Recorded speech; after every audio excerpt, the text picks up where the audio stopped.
नमस्कार मित्रों, RVISPCS classes में आप सभी का स्वागत है। आज हम फिर संविधान के एक महत्वपूर्ण टॉपिक को लेकर आए हैं, जो कि सुप्रीम कोर्ट के बारे में आज जानकारी आपको प्राप्त होगी। सुप्रीम कोर्ट की सभी तथ्य बिंदुवार आपको प्रस्तुत किए जाएंगे। आप कॉपी पेंसिल लेकर नोट डाउन कर सकते हैं। सुनते रहिए, सुनने से भी आपको काफ़ी याद होगा। ध्यान से एक बार सुनिए पूरा वीडियो, फिर उसके बाद अगले वीडियो को दोबारा चलाएंगे और नोट डाउन कर लेंगे तो आपको आराम से पूरा चैप्टर याद हो जाएगा। चलिए शुरुआत करते हैं। भारत में जो न्यायपालिका की व्यवस्था है वह एकीकृत न्यायपालिका की व्यवस्था है, जिसमें सुप्रीम कोर्ट सर्वोच्च न्यायालय है जो कि दिल्ली में है। उसके नीचे हाई कोर्ट्स हैं, उसके नीचे डिस्ट्रिक्ट न्यायालय, अन्य न्यायालय आपकी देखने को प्राप्त होती हैं भारत में। तो आज सुप्रीम कोर्ट के बारे में ही जानेंगे। तो सुप्रीम कोर्ट के गठन, जो उसका इतिहास है उसके बारे में जानते हैं। सबसे पहले 1773 में जो रेगुलेटिंग एक्ट आता है, 1773 का रेगुलेटिंग एक्ट, इस रेगुलेटिंग एक्ट में सुप्रीम कोर्ट उच्चतम न्यायालय के गठन की बात की गई थी। तो रेगुलेटिंग एक्ट के तहत कलकत्ता में 1774 में सुप्रीम कोर्ट की स्थापना होती है। कलकत्ता में, कहाँ पे? कोलकाता, कलकत्ता पहले कहा जाता था। कलकत्ता में सुप्रीम कोर्ट की स्थापना होती है। तो इम्पे महोदय यहाँ के सबसे पहले न्यायाधीश बनते हैं। इम्पे जी का नाम आता है, पहले न्यायाधीश सुप्रीम कोर्ट के इम्पे महोदय। तो पहला गठन देखिए यहाँ पे हो गया 1773 के एक्ट से। 1774 में कलकत्ता में सर्वोच्च न्यायालय का गठन कर दिया गया अंग्रेजी शासनकाल में। वहीं दूसरी घटना होती है 1935 के अधिनियम में भी। 1935 का जो एक्ट है, अधिनियम है, भारत शासन अधिनियम कहा जाता है। मैं लिख देता हूं, भारत शासन अधिनियम। इस अधिनियम में भी संघीय न्यायालय के निर्माण की बात की गई थी। संघीय न्यायालय,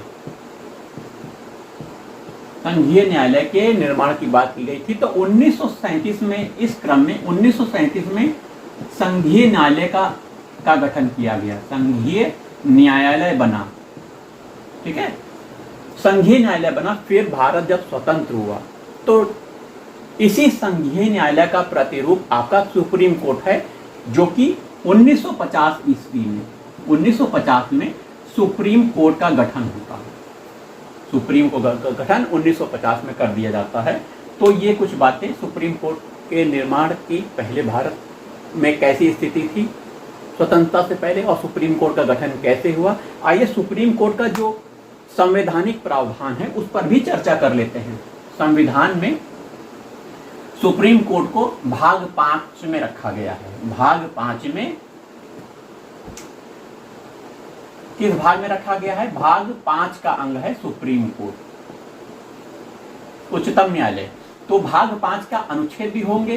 तो इस अनुच्छेद के तहत सुप्रीम कोर्ट आता है। अनुच्छेद 124 से लेकर 147 तक सुप्रीम कोर्ट के बारे में बात की गई है। 148 CAG, controller and auditor general of India के बारे में बताता है। तो सुप्रीम कोर्ट 124 अनुच्छेद से लेकर 147 अनुच्छेद तक इसका पूरा वर्णन किया गया है। संविधान का अनुच्छेद 124 कहता है और 124A कहता है कि संघ का एक सर्वोच्च न्यायालय होगा, जिसमें एक मुख्य न्यायाधीश और 7 अन्य न्यायाधीश होंगे। आर्टिकल आपका 124A कहता है कि संघ का एक उच्च न्यायालय होगा, जिसमें एक मुख्य न्यायाधीश और 7 अन्य न्यायाधीश होंगे। कुल मिला के कुल 8 न्यायाधीश होंगे। जब संविधान निर्माण हुआ था तब की स्थिति ये बता रही है। और संसद को यह पावर दे दी गई थी, संसद को यह शक्ति है कि सदस्यों की संख्या, न्यायाधीशों की संख्या वह बढ़ा सकती है। तो संसद इनकी संख्या बढ़ा सकती है। कैसे बढ़ाएगी वो बताएंगे। तो गठन आपका हो गया, पहले नंबर पे गठन आपने देखा आर्टिकल 124(1) के तहत। तो न्यायाधीश की नियुक्ति कैसे होती है, कौन करता है? उच्चतम न्यायालय के न्यायाधीश एवं अन्य न्यायाधीशों की नियुक्ति राष्ट्रपति के द्वारा की जाएगी। राष्ट्रपति किसकी सलाह पर कार्य करेगा? ये सलाह होगी सुप्रीम कोर्ट के जो मुख्य न्यायाधीश हैं, अन्य न्यायाधीश हैं, उनकी सलाह के अनुसार राष्ट्रपति न्यायाधीशों की नियुक्ति करेगा। 1993 में नियुक्ति के संबंध में कोलेजियम सिस्टम आया था। 1993 में कोलेजियम सिस्टम, कोलेजियम सिस्टम क्या है? इस सिस्टम में न्यायाधीशों की नियुक्ति के संबंध में 5 लोगों का एक बेंच होगा, जिसमें 1+4 का अनुपात होगा। 1 मतलब चीफ जस्टिस ऑफ इंडिया, 4 मतलब 4 अन्य जज जो इस कोलेजियम का सदस्य होंगे। कुल 5 लोगों की कमेटी होगी। 5 लोगों की कमेटी किसी न्यायाधीश की नियुक्ति करने के संबंध में सिफारिश देगी राष्ट्रपति को। राष्ट्रपति इस सिफारिश के अनुसार उस न्यायाधीश की नियुक्ति सुप्रीम कोर्ट में करेगा। राष्ट्रपति एक बार पुनर्विचार के लिए इस कमेटी को भेज सकती है कि आप इस व्यक्ति को पुनर्विचार कर लीजिए। पुनर्विचार के बाद फिर राष्ट्रपति के पास फिर यही सलाह दी जाती, अगर दे दी गई कि इन्हीं की नियुक्ति कीजिए, तो राष्ट्रपति उस पर अपनी स्वीकृति दे देगा। तो ये कोलेजियम व्यवस्था चली आ रही थी। लेकिन बाद में इस कोलेजियम व्यवस्था को भी हटाने के लिए JAC जुडिशरी अपॉइंट कमेटी, बाद में इसका नाम कर दिया गया नेशनल जुडिशरी अपॉइंट कमेटी का गठन किया गया, जो कि संविधान का 99वें संशोधन करने का प्रयास किया गया। 99वें, 100 में एक कम, संविधान संशोधन। इन संशोधन में क्या किया गया? इसमें कोलेजियम व्यवस्था को समाप्त करने का प्रयास किया गया और NJAC में 6 सदस्यों की एक कमेटी बनाई जाने का प्रस्ताव था। 6 सदस्य कौन कौन थे? जिनमें 2 लोग सुप्रीम कोर्ट के जज थे, एक मुख्य न्यायाधीश था। रुकिए, JAC joint judiciary appoint committee, जिसे बाद में नेशनल जुडिशरी अपॉइंट कमेटी के 3 भाग कर दिए गए। इसमें 124A आर्टिकल, संविधान का आर्टिकल 124 में 1 जोड़ दिया गया, 124 2 जोड़ा गया, 124 3 जोड़ा गया। तो ये जो जोड़े गए हैं इसमें NJAC के सदस्यों के बारे में है। इनके कितने सदस्य होंगे, इनका कार्य कैसा होगा, इसके बारे में दिया गया है। अन्य प्रावधान इसमें दिए गए हैं। तो जो सदस्य हैं इसी में बहस छिड़ गई कि कौन कौन से सदस्य होंगे। एक सुप्रीम कोर्ट का जज होगा, 2 अन्य जज होंगे, प्लस एक कानून मंत्री होगा, प्लस 2 ऐसे व्यक्ति होंगे जो राष्ट्रपति की नजरों में विधि को जानते हो, राष्ट्रपति द्वारा भेजे गए व्यक्ति हैं। मतलब राष्ट्रपति की नजर में विधि के जानने वाले या राष्ट्रपति द्वारा नियुक्त व्यक्ति। तो ये 6 लोगों की कमेटी बनाई गई थी। इसमें जो कानून मंत्री है और ये लोग हैं, ये बाहरी हैं, 3 लोग सुप्रीम कोर्ट के जज हैं। तो यह NJAC जो कमेटी बनाई गई थी, इसमें सुप्रीम कोर्ट ने ही इस 99वें संविधान संशोधन को खत्म कर दिया। एक वकील साहब थे, उन्होंने बहुत अच्छी पैरवी करके नेशनल जुडिशरी अपॉइंटमेंट कमेटी को ही खत्म कर दिया। अब वर्तमान में कोलेजियम व्यवस्था ही चली आ रही है। कोलेजियम में 5 सदस्य होंगे सुप्रीम कोर्ट के जज को मिलाकर, एक सुप्रीम कोर्ट के चीफ जस्टिस ऑफ इंडिया और 4 अन्य जज होंगे। ये 5 लोग सलाह देंगे किसे न्यायाधीश नियुक्त करना है। राष्ट्रपति इस सलाह को के अनुसार कार्य करेगा। तो ये नियुक्ति के संबंध में हमने कोलेजियम व्यवस्था बता दी, जो कि कोलेजियम व्यवस्था आज तक लागू है। सुप्रीम कोर्ट के जज बनने की योग्यता क्या है? योग्यता के संबंध में 124(3) में प्रावधान किया गया है। 103 में प्रावधान किया गया है कि क्या योग्यता है। पहला योग्यता भारत का नागरिक हो, ये तो कॉमन सी बात है, हर जगह लागू होगी। दूसरी बात है हाई कोर्ट में वह व्यक्ति 5 वर्ष तक जज के रूप में, न्यायाधीश के रूप में कार्य किया हो, न्यायाधीश के रूप में उसने कार्य किया होगा 5 वर्ष तक। दूसरा, अगर यह कंडीशन फुलफिल नहीं करता है तो हाई कोर्ट में ही, हाई कोर्ट, एक हाई कोर्ट या कई हाई कोर्ट, तो एक से अधिक हाई कोर्ट में, एक या एक से अधिक हाई कोर्ट में 10 वर्ष तक अधिवक्ता या वकील रहा हो। अधिवक्ता मतलब वकील ही होता है। या फिर एक और कंडीशन है, राष्ट्रपति की नजर में, राष्ट्रपति की नजर में वह कानून या विधि का बहुत अच्छा ज्ञाता हो, तो ये राष्ट्रपति बनने की योग्यता आपने देखी। तो योग्यता के बाद हम पढ़ते हैं अगला, आप लोग लिख लीजिए, शपथ के बारे में पढ़ते हैं। 124(6) में शपथ के बारे में बताया गया है। तो जो मुख्य न्यायाधीश हैं उच्चतम न्यायालय के एवं अन्य न्यायाधीशों की नियुक्ति या शपथ राष्ट्रपति के समक्ष राष्ट्रपति द्वारा दिलाई जाती है। यह बात है, राष्ट्रपति, आप याद कर लीजिएगा, राष्ट्रपति द्वारा शपथ दिलवाई जाती है। यदि त्याग पत्र देना हो किसी को भी, सुप्रीम कोर्ट के मुख्य न्यायाधीश को, अन्य न्यायाधीशों को त्याग पत्र देना है तो राष्ट्रपति को संबोधन पत्र के माध्यम से वो त्याग पत्र राष्ट्रपति को सौंप देते हैं। कार्यकाल, सुप्रीम कोर्ट का जो जज होता है सीनियर मोस्ट आदमी होता है, तो 65 वर्ष आयु तक वह इस पद पर बना रहता है। 65 वर्ष आयु तक सुप्रीम कोर्ट का जज बना रहता है। न्यूनतम आयु का कोई प्रावधान नहीं किया गया है। तो ये कार्यकाल आपने देख लिया 65 वर्ष तक। अनुच्छेद 124 4 और 5। तो सुप्रीम कोर्ट के जज को हटाने के 2 आधार हैं, एक साबित कदाचार और असमर्था। इन 2 आधार पर सुप्रीम कोर्ट को हटाने का प्रस्ताव लाया जाता है दोनों सदनों में।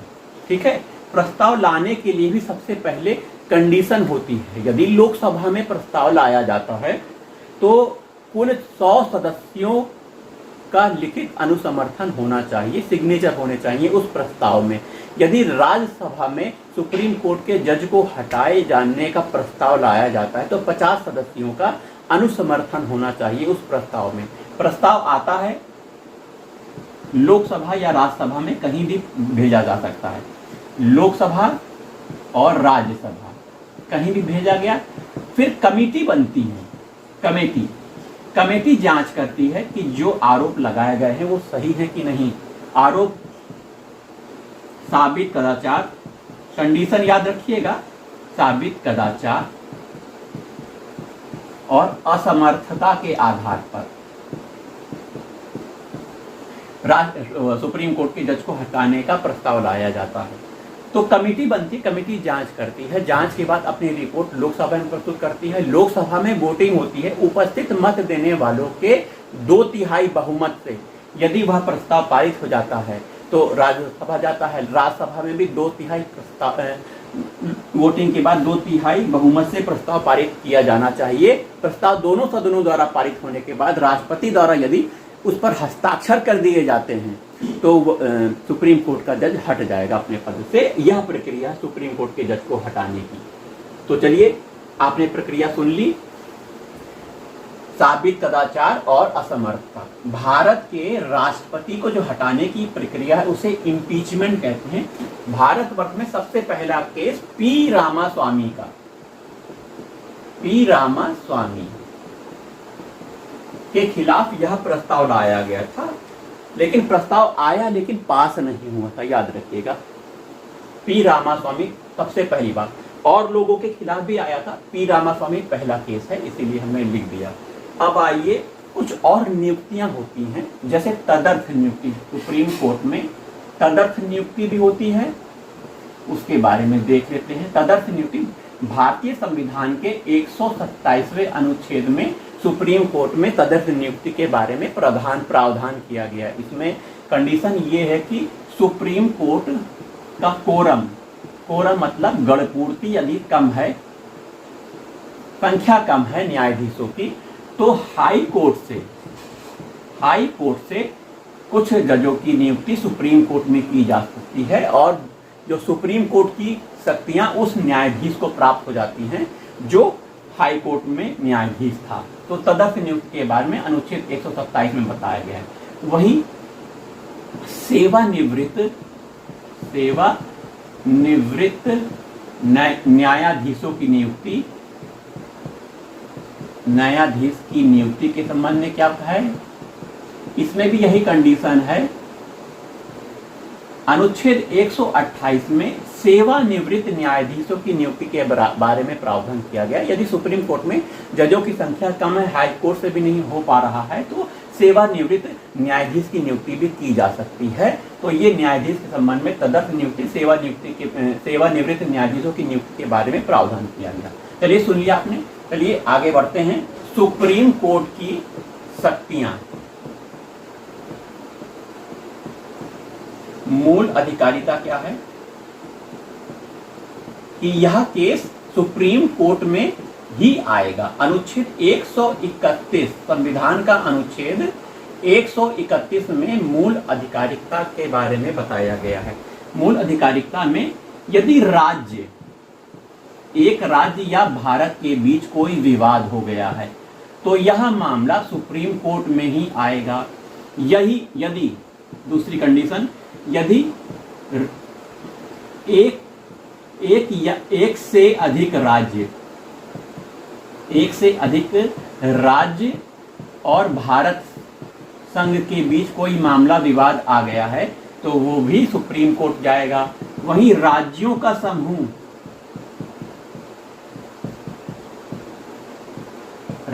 समूह और भारत संघ के बीच में कोई विवाद हो गया है तो वह भी सुप्रीम कोर्ट सीधे जाएगा। यह मूल अधिकारिता के तहत है, हाई कोर्ट इसकी सुनवाई नहीं करेगा।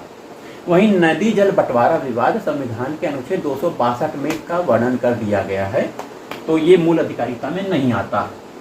सुप्रीम कोर्ट की अगली शक्ति रिट शक्ति के बारे में पढ़ते हैं। रिट शक्ति क्या है? जब किसी व्यक्ति के मौलिक अधिकारों का हनन हो जाता है, उसके मौलिक अधिकार छीन लिए जाते हैं राज्य के द्वारा, तो वह व्यक्ति अनुच्छेद 32 के तहत 32 के तहत सीधे सुप्रीम कोर्ट की शरण में आ सकता है और सुप्रीम कोर्ट इस मामले में रिट जारी करती है। 5 प्रकार के रिट हैं: बंदी प्रत्यक्षीकरण, परमादेश, अधिकार परीक्षा, उत्प्रेषण और प्रतिषेध। ये 5 प्रकार के रिटें सुप्रीम कोर्ट जारी करके व्यक्ति के मौलिक अधिकारों का संरक्षण करता है सुप्रीम कोर्ट। ये रिट शक्ति सुप्रीम कोर्ट की शक्ति है। अनुच्छेद 32 के तहत संविधान में इसका प्रावधान किया गया है। रिट शक्ति के बाद अगली सुप्रीम कोर्ट की शक्ति है अभिलेखीय शक्ति, अभिलेख न्यायालय, अभिलेख शक्ति या न्यायालय कहिए। इसका मतलब है जो सुप्रीम कोर्ट में दिए गए निर्णय हैं वह अभिलेख के रूप में सुरक्षित रखे जाएंगे। सुप्रीम कोर्ट के ही मामले में या हाई कोर्ट या अन्य निचले अदालतों में इन मामलों को, इन अभिलेखों को आदर्श के रूप में स्वीकार किया जाएगा निर्णय लेते समय कि एक मामला सुप्रीम कोर्ट में जज निर्णय सुना दिया गया है, उसी प्रकार का मामला यदि हाई कोर्ट में आता है तो हाई कोर्ट सीधे सुप्रीम कोर्ट के अभिलेख न्यायालय के रूप में उस केस को लेगा और जो निर्णय दिया गया है उसी आधार पर वह भी निर्णय अपना दे देगा। यह अभिलेख न्यायालय का मतलब है। सुप्रीम कोर्ट की शक्तियों में अपीलीय न्यायालय की शक्ति, अपीलीय न्यायालय। तो सुप्रीम कोर्ट में कैसे अपील की जाती है? तो हायरार्की आप जानते हो, सबसे ऊपर हमारा सुप्रीम कोर्ट है, इसके नीचे देखिए हाई कोर्ट्स आते हैं और डिस्ट्रिक्ट कोर्ट्स और अन्य कोर्ट्स होते हैं। सबसे ऊपर सुप्रीम कोर्ट है। तो यदि कोई मामला निचली अदालत द्वारा निचली अदालत में सुनाया गया मामला हाई कोर्ट के सामने आ जाता है, हाई कोर्ट में उस व्यक्ति को मृत्यु दंड दे दिया जाता है, तो वह व्यक्ति हाई कोर्ट की जो आदेश दिया गया है उसके खिलाफ सुप्रीम कोर्ट में अपील कर सकता है। तो निचली अदालतों द्वारा सुप्रीम कोर्ट में अपील जो की जाती है वो सुप्रीम कोर्ट की अपीली शक्ति के अधीन अंतर्गत आता है। तो यह अपील भी विशेष परिस्थिति में होती है। हाई कोर्ट जब यह लिखित साक्ष्य दे देता है, लिखित रूप में बताता है कि हाँ यह निर्णय सुप्रीम कोर्ट द्वारा निर्णय लिया जाना समीचीन प्रतीत होता है, तो सुप्रीम कोर्ट में अपील की जा सकती है। अपीलीय न्यायालय संविधान के अनुच्छेद 133, 134 में इसका वर्णन किया गया है। अपीलीय न्यायालय का, अपीलीय न्यायालय के बारे में आपने समझ लिया। छोटे न्यायालय हाई कोर्ट से के मामले सुप्रीम कोर्ट में कैसे ले जाए जाते हैं, विशेष प्रावधान होता है इसके लिए। या फिर कुछ मामले जैसे हाई कोर्ट ने किसी निचली अदालत के मामले को अपने पास बुलाकर उस व्यक्ति को मृत्युदंड दे दिया है, उसकी सजा में कुछ परिवर्तन कर दिया, तो अपील की जा सकती है सुप्रीम कोर्ट में। इसमें प्रावधान किया गया है, मतलब आप इसे देख सकते हैं अपीलीय न्यायालय के रूप में अपनी शक्ति है। अब आइए सुप्रीम कोर्ट की कुछ विशेष शक्तियां हैं, इंपॉर्टेंट है। एडवाइजरी पावर, संविधान का अनुच्छेद 143, यह इंपॉर्टेंट है। भारत का राष्ट्रपति विधि के किसी मामले में, संविधान के किसी मामले में परामर्श ले सकता है सुप्रीम कोर्ट से।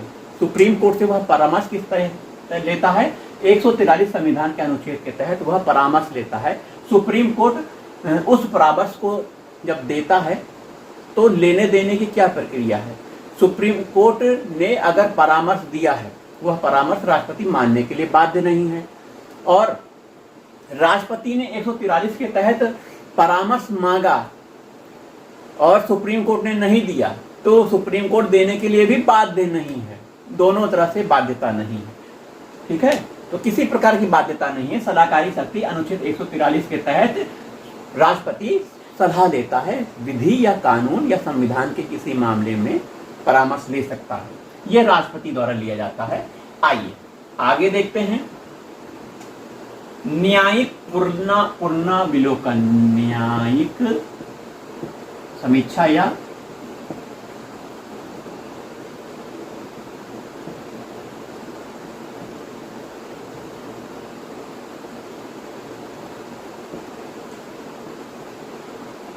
न्यायिक पुनर्विलोकन, इसका मतलब होता है न्यायालय, सुप्रीम कोर्ट अपने द्वारा दिए गए आदेश की समीक्षा कर सकता है, या फिर सुप्रीम कोर्ट सरकार के किसी निर्णय की भी समीक्षा कर सकता है कि वह संविधान का अतिक्रमण तो नहीं कर रहा है, कहीं कुछ गलत तो नहीं हो रहा है। तो न्यायिक पुनराविलोकन भारतीय संविधान के 13 में इसका परिभाषा आपको देखने को मिल सकती है, अनुच्छेद 32 में देखने को मिल सकती है, आदि में देखने मिल सकती है। न्यायिक पुनराविलोकन अपने दिए गए निर्णय की वह समीक्षा कर सकता है, या फिर सरकार द्वारा दिए गए कुछ निर्णय हैं, कानून हैं, उनकी भी वह समीक्षा कर सकता है कि कानून सही बना है कि नहीं, देश हित में है कि नहीं। इस तरह सुप्रीम कोर्ट न्यायिक पुनराविलोकन की शक्ति को धारण करता है। वहीं संविधान का संरक्षक सुप्रीम कोर्ट कहा जाता है, और संविधान का विवेचना करने की शक्ति सुप्रीम कोर्ट के पास ही है। संविधान का निर्वचन करने की शक्ति सुप्रीम कोर्ट के पास है। संविधान का संरक्षक सुप्रीम कोर्ट ही को ही कहा जाता है। तो आज आपने सुप्रीम कोर्ट के बारे में जाना, सुप्रीम कोर्ट की नियुक्ति के बारे में जाना, कोलिजियम व्यवस्था के बारे में जाना जो कि आज चली आ रही है। जो न्यायिक नियुक्ति आयोग बनाने का प्रस्ताव था वह खत्म कर दिया गया है, संविधान वो सुप्रीम कोर्ट द्वारा ही उसको रद्द कर दिया गया है। तो सुप्रीम कोर्ट